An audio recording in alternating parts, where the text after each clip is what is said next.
¿Alguna vez te has preguntado si Cleopatra era realmente tan hermosa como las obras de arte y literatura representadas? El artefacto de Cleopatra, que podría cambiar la historia.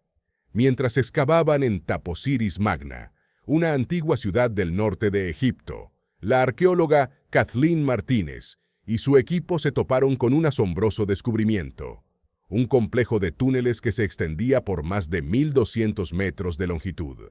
Lo que inicialmente parecía ser un centro religioso, reveló algo mucho más intrigante: 3 santuarios, más de 1.500 artefactos, incluyendo bustos, estatuas y monedas de oro.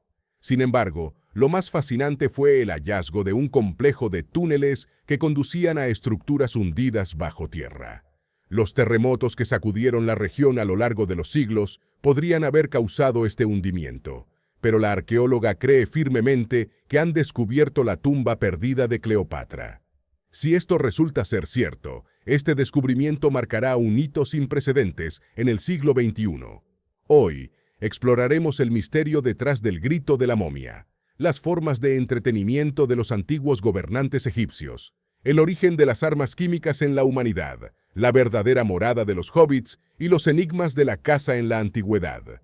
Prepárate para un viaje a través del tiempo y el espacio mientras desentrañamos estos fascinantes misterios. Hoy descubrirás qué causa el grito de la momia, cómo se entretenían los gobernantes del antiguo Egipto, cuándo inventó la humanidad las armas químicas, dónde vivían realmente los hobbits y a quién cazaban. Cleopatra, la última reina del antiguo Egipto con poder real, gobernó desde el 51 a.C. hasta el 30 a.C. y sigue siendo una figura muy enigmática. Por lo que sabemos, fue una mujer extraordinaria, de riqueza y poder sin parangón. Cleopatra se convirtió reina a los 18 años. Hablaba 9 idiomas, estudió política, economía y matemáticas. En definitiva, era una política inteligente y distinguida. Una de las primeras mujeres influyentes de la historia, si no la primera. Y por supuesto, al hablar de Cleopatra, es inevitable mencionar su belleza. Pero hay un problema, y es que la mayor parte de la información sobre la reina procede de los romanos, que la consideraban una rival.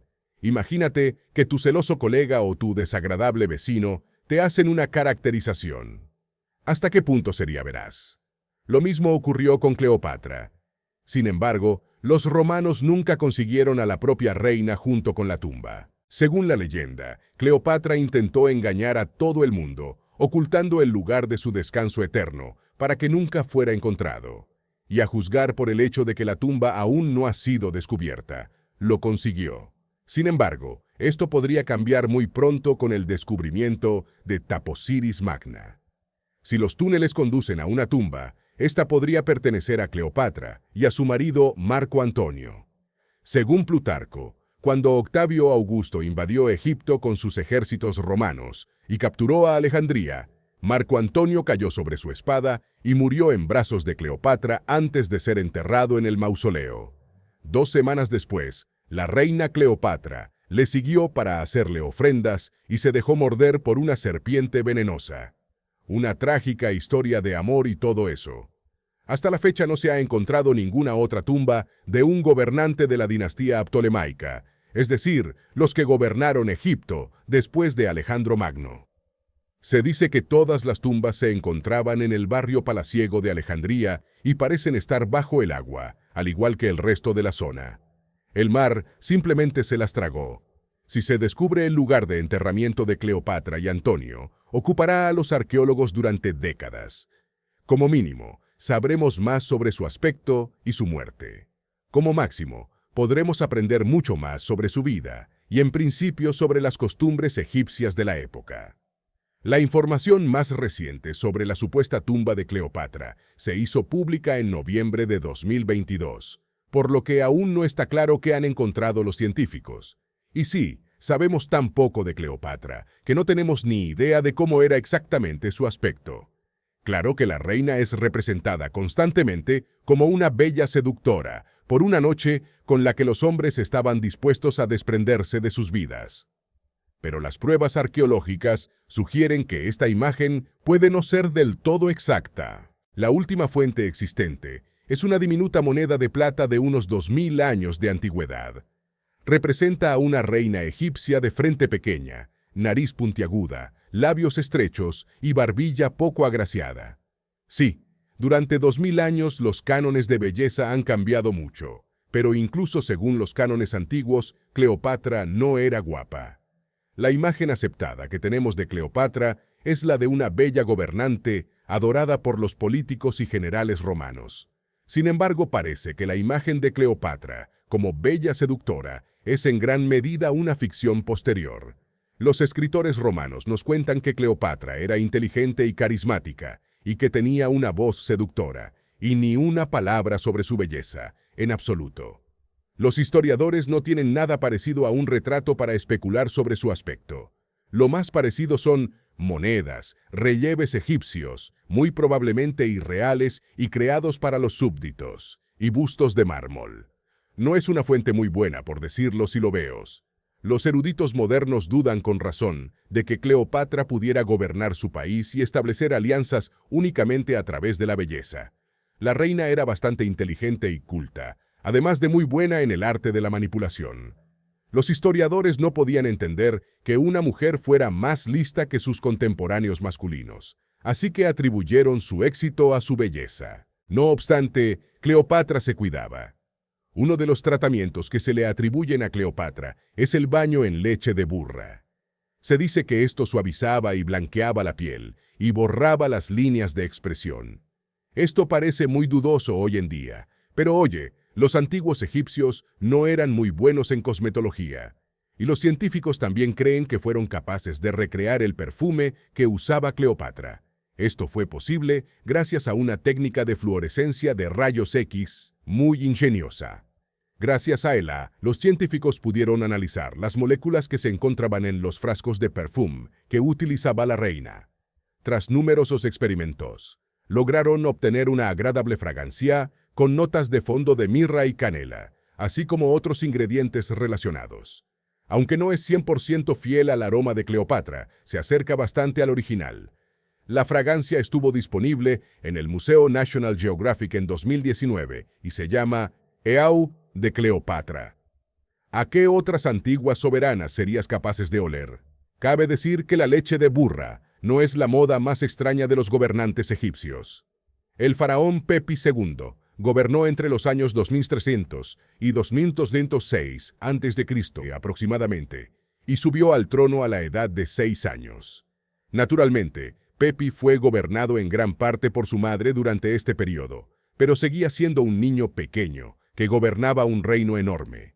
Como se puede imaginar, esto le supuso una cierta tensión, y Pepi parece haber sido bastante mimado.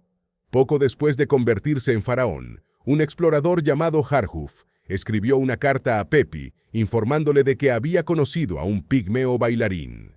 El faraón reaccionó como cualquier niño. Estaba encantado. Escribió lo que, según los historiadores, es uno de los documentos más humanos que han llegado hasta nuestros días. Esto es lo que escribió Pepi, que entonces tenía unos 8 años. Entregad al pigmeo vivo, sano y salvo, para que baile, se divierta, se entretenga. Cuando suba al barco, asigna a hombres de confianza para que estén a su lado en todo momento. Cuidado si se cae al agua. Cuando el pigmeo duerma por la noche, designa también a personas de confianza para que duerman a su lado en su tienda. Compruébalo 10 veces por la noche. Y también hay información de que, de adulto, Pepi odiaba tanto a las moscas que untaba a propósito a sus esclavos con miel para distraer a los insectos y que no se posaran sobre el faraón. Sin embargo, a pesar de tales informes, Pepi II reinó durante 64 años. Según algunos informes, reinó durante 94. Pero eso parece ser una exageración común del antiguo Egipto. En aquella época, les gustaba escribir que los faraones gobernaban el país durante 100 años o más. ¿Cómo podía ser de otra manera cuando los reyes tenían estatus divino? Pero nos estamos centrando demasiado en los faraones, y no eran los únicos con momias. Era básicamente el método estándar de enterramiento en el antiguo Egipto. Pero a veces los científicos encuentran algo realmente extraño. Aterrador. Momias gritando. En ocasiones los arqueólogos descubren momias que parecen haber gritado en el momento de morir. tal vez debido a rituales aterradores, o tal vez incluso un ataque al corazón. Con la cabeza echada hacia atrás, la boca abierta y los ojos mirando al vacío, son algunas de las momias más espeluznantes que se han encontrado. Por ejemplo, esta mujer Critona, que murió hace unos 3000 años. Los primeros análisis afirmaron que la impactante pose estaba relacionada con la causa de la muerte de la mujer, un ataque al corazón. Se cree que la mujer murió sola y no fue descubierta hasta horas después. Al instaurarse el rigor mortis, la mandíbula, que se había abierto en el momento de la muerte, quedó congelada en una posición espantosa para siempre, ya que los músculos contraídos se vuelven rígidos y no pueden relajarse hasta que el cuerpo empieza a descomponerse. Y como la mujer estaba a convertir en momia, escapó a la descomposición y se convirtió en un hallazgo arqueológico de pesadilla. Sin embargo, otros científicos se muestran escépticos y afirman que probablemente su boca se abrió después de morir, e incluso tienen un argumento. El rigor mortis aparece en 2 o 3 días y el proceso de momificación puede durar más de 70 días. En ese periodo de tiempo, la mandíbula, incluso si la persona murió de un ataque al corazón, ya podría haber vuelto a la normalidad. Pero entonces, ¿a qué se debe este grito post-mortem? Se cree que muchas momías no estaban bien sujetas con vendas alrededor de la mandíbula. La boca tiende a abrirse incluso cuando está lo más apretada posible. De hecho, esta posición de la boca es bastante común en las momias. Otra razón de este fenómeno está relacionada con la reducción del tejido blando a medida que se seca, lo que deja espacio extra para que la mandíbula se abra y cree un efecto de grito. En 2006, se encontró a una mujer del siglo XVI entre las víctimas medievales de la peste en Venecia, Italia. Durante las excavaciones, se descubrió que le habían abierto la mandíbula con un ladrillo. Es decir, la persona había muerto y luego se había introducido una piedra en la boca del cadáver. No era una burla a los muertos, sino el resultado de la creencia en los vampiros. En la Edad Media, la gente tendía en principio a creer en diversos horrores que ocurrían después de la muerte, principalmente porque no se comprendía bien el proceso de descomposición. Por ejemplo, cuando el estómago humano se descompone, se egrega un líquido limpiador oscuro. Este líquido, parecido a la sangre, puede fluir libremente por la nariz y la boca de un cadáver. Como las tumbas y fosas comunes se reabrían a menudo durante las epidemias de peste para añadir nuevos cadáveres, los sepultureros italianos veían estos restos en descomposición. Y si de la boca de un cadáver salía algo parecido a sangre, sin duda se trataba de un vampiro. Además, a veces el líquido mojaba el sudario funerario cerca de la boca del cadáver, de modo que la tela se combaba en la mandíbula. Esto podía hacer que la tela se rasgara, y parecía como si el cadáver estuviera masticando su propio sudario. Algunos creían que los vampiros propagaban la peste de esta manera, masticando el sudario y así infectando a la gente. No preguntes cómo funciona, llama al brujo. Pues bien, mientras el brujo estaba de camino, se podía poner un ladrillo en la boca del vampiro. Se pensaba que esto detendría la propagación de la enfermedad. Y ya que hablamos de brujos, echemos un vistazo a cómo estaban las cosas en Polonia. Polonia tiene una larga historia de lucha contra los vampiros, como demuestran varios enterramientos vampíricos. Este tipo de entierros son fáciles de reconocer. Se ponen hoces alrededor del cuello o piedras en la boca, como en Egipto. La idea es bastante simple. Si un vampiro intenta levantarse, la hoz le cortará la cabeza. Bueno, y la piedra impedirá que el malvado se alimente de gente honrada. Aparentemente, los vampiros han perdido la habilidad de usar las manos. Según la tradición antigua, una persona corría el riesgo de convertirse en vampiro después de la muerte si no había sido bautizada, había tenido una muerte violenta, había muerto primero en una epidemia, o había muerto lejos de su asentamiento natal. No sé si las cualidades vampíricas se potenciaban, si coincidían varios factores a la vez. Las personas de los enterramientos vampíricos hallados en Polonia eran lugareños, y al parecer habían sido víctimas de la epidemia de cólera. Supongo que después de todo, la gente no pudo determinar quién murió primero y decidió reasegurarse. No creo que te sorprenda que los vampiros sean solo producto de la imaginación de nuestros supersticiosos antepasados. Pero Y los hobbits que existieron de verdad no tenían grandes piernas peludas, y los verdaderos hobbits no vivían en la comarca, sino en la isla indonesia de Flores. Vale, vámonos en orden. A principios del milenio, la mayoría de los paleoantropólogos creían que solo los humanos modernos, nuestra especie, el Homo sapiens, eran capaces de viajar más allá del continente. Parecía improbable que los humanos arcaicos tuvieran naves capaces de cruzar océanos. Todo eso cambió en 2003, cuando se descubrieron en la isla de Flores los restos de un antiguo antepasado de tamaño muy, muy pequeño.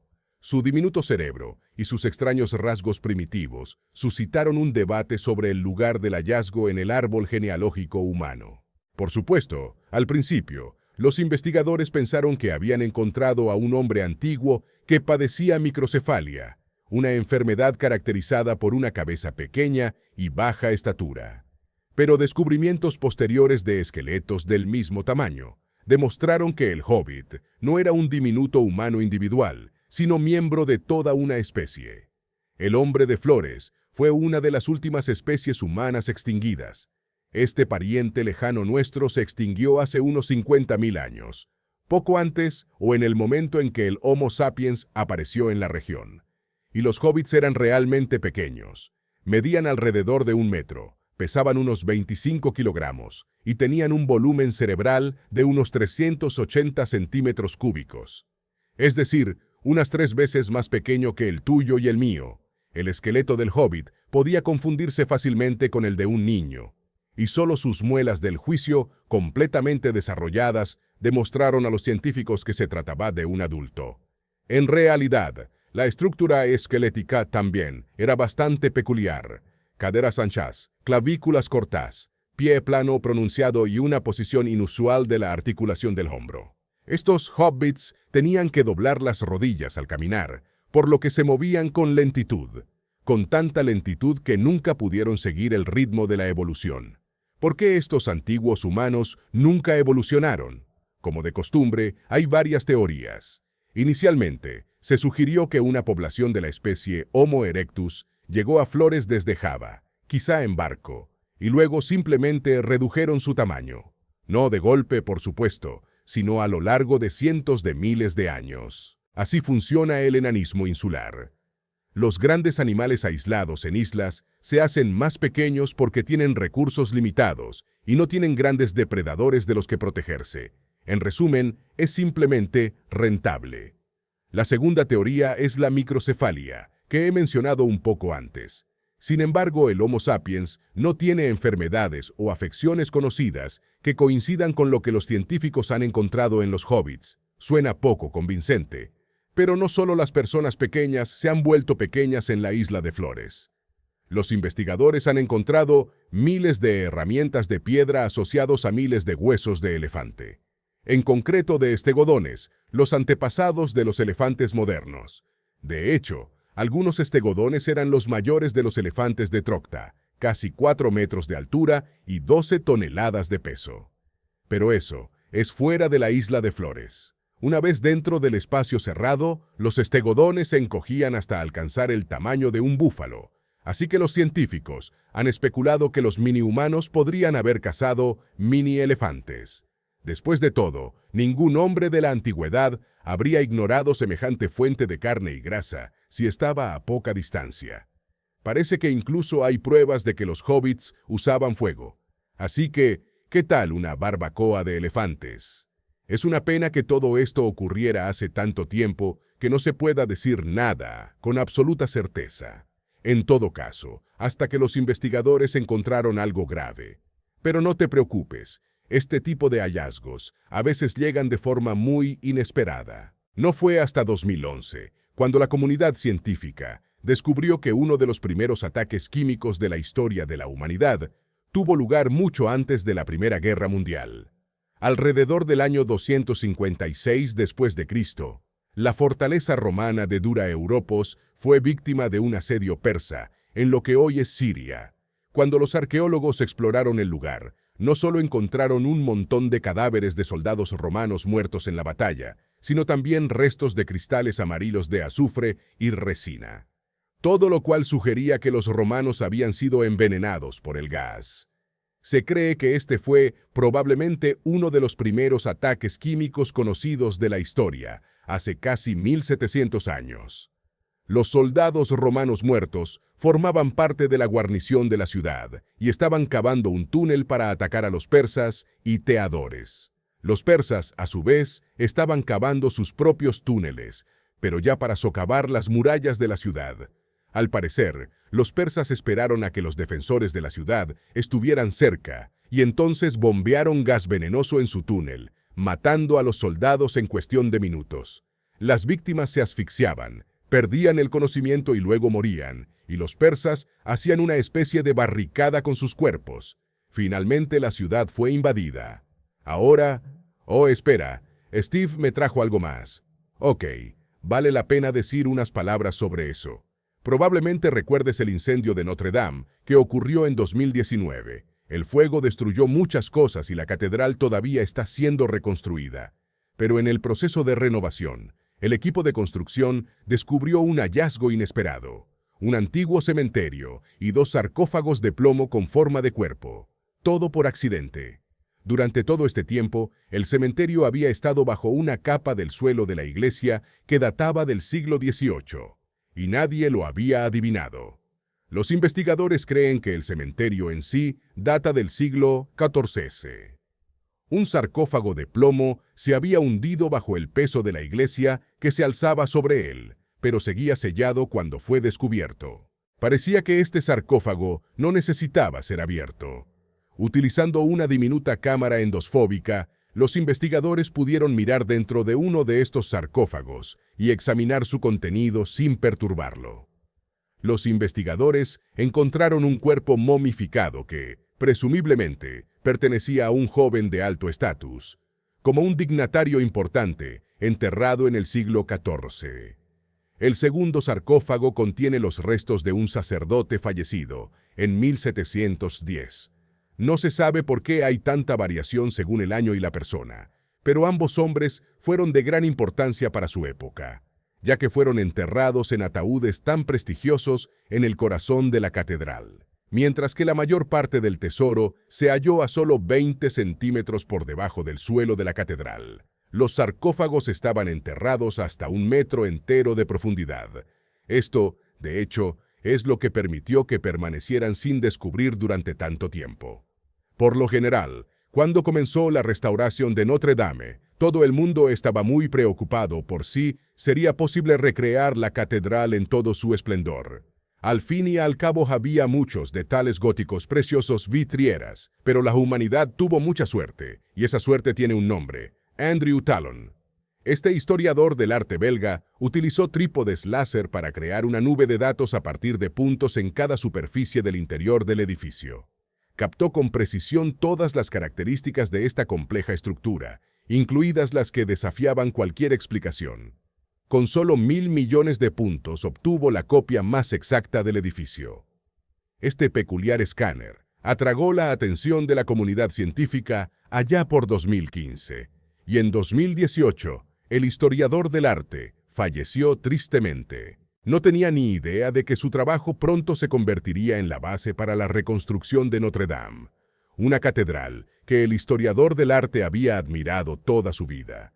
Pero parece que nos falta algo místico.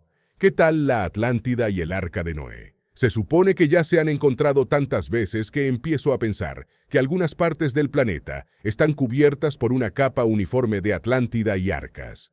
La mítica isla de la Atlántida fue descrita por primera vez por el antiguo historiador griego Platón en el año 370 d.C., y desde entonces ha despertado la imaginación de todos los amantes de lo misterioso, enigmático e inexplicable. Según Platón, la Atlántida era una gran potencia marítima que se hundió en el mar hace más de 10.000 años en una catástrofe.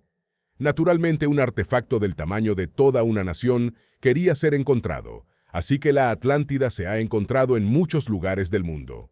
Un investigador está casi seguro de que es Bolivia, otro dice que es la Antártida. Un tercero afirma que Bimini Road, esa formación rocosa de las Bahamas, puede ser un fragmento de una civilización perdida. Incluso se ha encontrado la Atlántida en Cuba y Japón. Aunque los arqueólogos dudan mucho de que la Atlántida existiera realmente, algunos siguen discutiendo sobre cuáles de las ruinas encontradas podrían considerarse restos de una civilización antigua. Sin embargo, incluso sin pruebas definitivas, la Atlántida sigue generando interés. Un interés enorme. Ocurre exactamente lo mismo con el Arca de Noé. Este barco, en el que según la leyenda, Noé, su familia y un montón de animales escaparon del diluvio, ha sido encontrado muchas veces. A lo largo de milenios, arqueólogos aficionados han buscado insistentemente pruebas de esta legendaria embarcación en el monte Ararat, Turquía y sus alrededores. No había indicaciones más específicas en el texto original. Por supuesto, desde un punto de vista científico, la existencia del arca es muy dudosa. Con todos los animales en el barco y la comida y el agua para alimentarlos, simplemente no habría habido suficiente espacio en el barco para todos. El libro fuente primario de las dimensiones del arca, y es alrededor de 340 metros por 60 metros y otros 34 metros de altura. Es improbable que una nave así pudiera construirse aún hoy, y en aquellos días habría tomado cientos de meses de trabajo para construir un barco así. Y no importa qué términos de construcción citen las personas que creen que el arca es real. Y me he encontrado con 30 o incluso con 100 años. Sigue pareciendo fantástico. Y por cierto, ¿de dónde sacar tanta madera? Sin embargo, a pesar de toda la inverosimilitud, el Arca de Noé sigue encontrándose una y otra vez. En febrero de 1993, incluso se mostró en televisión un trozo de madera que supuestamente formaba parte del arca. Por supuesto, causó una gran impresión. Más tarde se descubrió que el investigador era un actor que ni siquiera había estado en Turquía. Y el trozo de madera en sí no era más que un pino corriente, empapado en salsa de soja, para darle color y envejecido artificialmente en un horno. Sí, bastante vergonzoso cuando tu antiguo artefacto se crea con salsa de soja. La gente de la televisión se excusó después, diciendo que el programa era de entretenimiento, no un documental. Más tarde, en 2006, se volvió a encontrar el arca. Se excavó durante mucho tiempo y se realizaron exámenes, pero la comunidad científica no les creyó, ya que ningún científico profesional participó en la investigación. En definitiva, este hallazgo también resultó ser poco concluyente. Yo incluso llamaría al Arca de Noé una especie de Atlántida, solo que es un barco. Pero es esta misma Atlántida imposible de encontrar. Ahora tenemos mucha tecnología. Podemos mirar el océano desde el espacio y cosas así. ¿Por qué no ha habido un descubrimiento ingenioso hasta ahora? Después de todo, es una ciudad entera. Bueno, la razón principal es que la Atlántida es ante todo un mito. Un cuento con moraleja inventado por una de las mentes más brillantes de la antigua Grecia. El filósofo ateniense, Platón. Platón nos dejó el único relato escrito sobre la Atlántida. Y si de repente decides leerlo, traducido, por supuesto, probablemente descubrirás que es un montón de metáforas, alegorías y cosas por el estilo. Cada referencia a este lugar legendario suena como una mezcla de fantasía y ciencia ficción. La Atlántida era una isla enorme, más grande que Libia y Asia juntas. Estaba habitada por una raza de semidioses dirigidos por poderosos reyes que descendían de Poseidón. Ok, ahora eso no es algo raro en la antigua Grecia. Los atlantes crearon una civilización avanzada y construyeron grandes ciudades en una época en la que el resto del mundo aún estaba en el Neolítico. ¡Qué genial! Pero toda esta fantasía solo pretendía glorificar la democracia ateniense. Entonces era supermoderna y los atenienses estaban terriblemente orgullosos de sí mismos. Además, la historia de la Atlántida es una advertencia. En su ansia de poder, esta civilización avanzada declaró la guerra a todos los pueblos del Mediterráneo e invadió todos menos el pueblo de Atenas. Estos consiguieron derrotar a los atlantes y entonces la ira de los dioses cayó sobre la gran raza y la isla se hundió. En general, Platón quería decir a sus contemporáneos que permanecieran humildes, virtuosos y no pusieran la riqueza por encima de todo. O algo parecido. Incluso Aristóteles, discípulo de Platón, rechazó básicamente la leyenda de la Atlántida, considerándola pura fantasía. Al final del día, los relatos contenidos en las obras de Platón resultaban ser demasiado fantasiosos para ser considerados verídicos.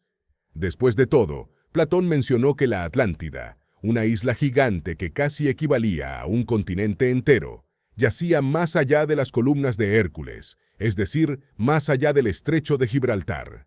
Sin embargo, ¿dónde está esa isla ahora? Ni siquiera podemos verla. En mi opinión, si no fuera por los pseudocientíficos y los teóricos de la conspiración, la Atlántida seguiría siendo simplemente un fragmento de la obra de Platón, apenas digno de atención.